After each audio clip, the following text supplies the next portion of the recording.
15, 20%. Here in the south of Peru, we have in Arequipa, in the Majes Valley, the yield of many crops is going down because of the UV effect. So you need new varieties that take care of that. However, there's another challenge. So you have more people, you have climate change, okay? But you also have to realize that agriculture is the most damaging human activity against nature. Okay?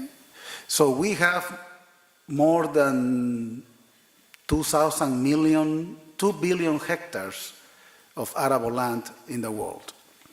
Now, before Homo sapiens started getting out of Africa, what was in those 2 billion hectares? It was biodiversity, it was nature. But that nature right now is gone, and gone forever. So my thinking is that we have to make agriculture more efficient. We have to produce food in less land. In America, they have a very interesting program by the USDA. They give incentives to the farmers to give up their own land and give it back to nature. And farmers are happy with that. In the last few years, 20 million hectares have been given back to nature. And why do you think farmers are willing to do that? Because now they have varieties, now they have technology where they only need half the land to produce 3 times as much as they used to get in the 1960s. So that's what we have to do in other countries, okay? And also, when we talk about agriculture, agriculture is to produce food, okay? And to put money in the farmer's pocket, because they are producing.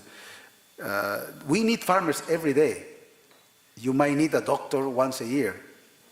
You need a lawyer maybe once in your lifetime. But you need farmers every day, okay? So they need to have money. They need to have a reason to stay in the land, you know, waking up at 5 o'clock in the morning and produce food. And every day they are fighting pests, diseases, insects, virus, bacteria, whatever you mentioned. And they are fighting freezing temperatures. They are fighting a lot of stuff. So agriculture, that's what makes agriculture very particular, very unique. So any new innovation in agriculture has to be a split between what the company that is providing the new innovation in the market and the farmer's pocket.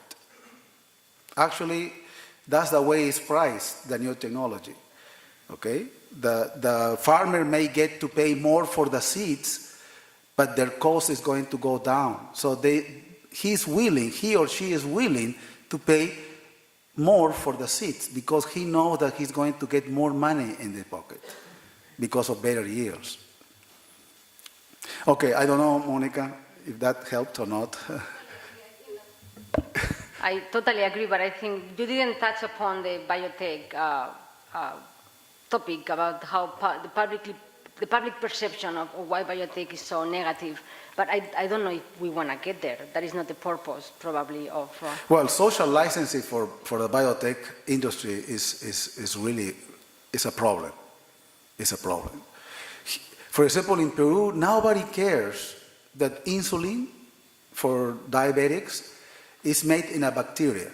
Nobody cares. You know? They know, but nobody cares.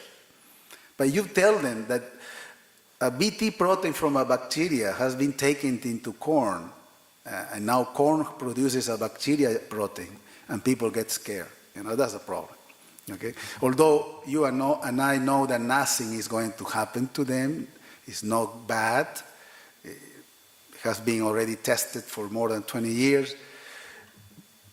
But people still have some doubts. And on top of that, then you add the negative action of NGOs, mostly Europeans, and then you have a cocktail for to be exploited. Yeah? Okay, anybody wants to intervene in health? Okay, go ahead. Just to ease the discussion, we can put this in one of our policy recommendations. As the participants noted, that we have need to further discussion on the agricultural IP, and there's different views from developing and developed economies depending on the market, and there's a call from market involvement, let's say the different perspectives. We can leave this as a request. Yes. As put in the policy recommendations, we call for new projects. So next year we can have another APEC funding, and all of us going to UC, and or another hosting economy. Yes, it will be a wonderful experience.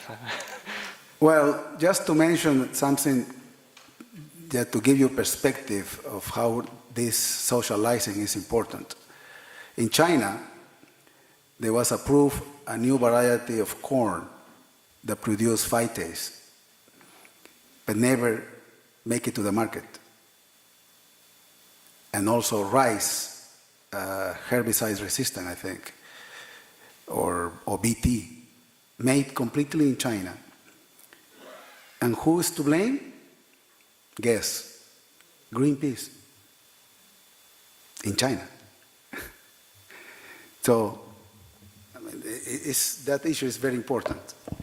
Well, I guess that we can as well bring to the table the fact that as part of the agbiotech portion of what the agricultural research is, in order to bring a biotech technology to the market, either it's in health or in agriculture, you not only need to develop the product and get the IP, but get the regulatory approval. And that is very costly in time and in money. And what happens is only the big, large companies can move the technology. And small companies or universities don't have the funds to do so. And what happens is some very promising technologies that could really have a good impact may never make it to the market. So that's another thing to take into consideration when we are talking about knowledge transfer or technology transfer in the agricultural biotech space. Okay. I don't know if that, okay, please, Elizabeth. Microphone for Elizabeth.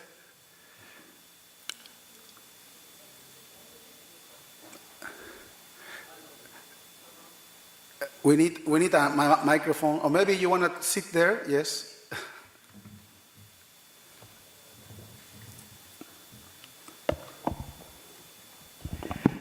Well, I think that many things are said, and I agree. But I think that it's for every sector. It's about trust. Yesterday, Álvaro talked about trust. And I think when we think about technology transfer or interaction between companies and universities, we have to cultivate a trust. Without trust, we cannot get funding because companies don't put funding in universities in which they don't trust. Sometimes it's very common in Latin America that our companies of any sector prefer to look for a new technology abroad than to put money inside university and develop a new product inside. And then if we don't have trust, we also don't get funding. And especially in sectors like health, that funding is the biggest barrier. Without trust, we cannot do anything. And then, like Monica said, we can have very good ideas because we have very good scientists at our universities, But without trust, without funding, we cannot take our research results to a company and transform it into a new product in the market. Then I think this is really something that we have to look for alternatives, how to stimulate the trust between companies and universities. And I think this is another element in this context to build a best relationship and the best conditions to knowledge transfer. Thank you. Yes, I agree with that. I think we need to, why don't we open discussions for how to resolve that problem, how to put more money from industry into universities. What the governments can do so the company will do that. One suggestion, could be tax incentives. Yeah. For example, in the Northern Hemisphere, it's very common that you have the Bayer biochemistry professorship. It's a cátedra, or a professorship endowed by Bayer, and they open that for a public call of proposal, and one person is hired as the Bayer or William and Bill Gates, Melinda Bill Gates professorship for molecular biology in Stanford, and this foundation pay for the salary, research funding, and everything. But that's also because they have the incentives to do that. And sometimes those professors are with no strings attached. I give you the money, do whatever you want, but it